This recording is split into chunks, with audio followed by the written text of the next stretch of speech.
সরকারি চাকরিতে কোটা সংস্কারের দাবিতে বেলা ১২টার দিকে বৈষম্য বিরোধী ছাত্র আন্দোলনের ব্যানারে শুরু হয় গণপদযাত্রা।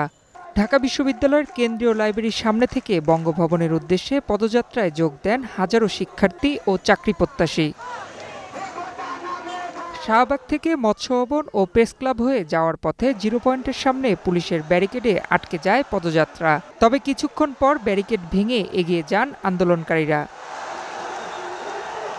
বঙ্গভবনের সামনে পৌঁছে রাষ্ট্রপতি বরাবর স্মারকলিপি দেন সংগঠনের ১২ প্রতিনিধি। সেটি গ্রহণ করেন রাষ্ট্রপতির সামরিক সচিব মেজর জেনারেল মোহাম্মদ আদিল চৌধুরী। স্মারকলিপিতে সরকারি চাকরিতে সব গ্রেডে সর্বোচ্চ ৫% কোটা রাখার দাবি জানানো হয়।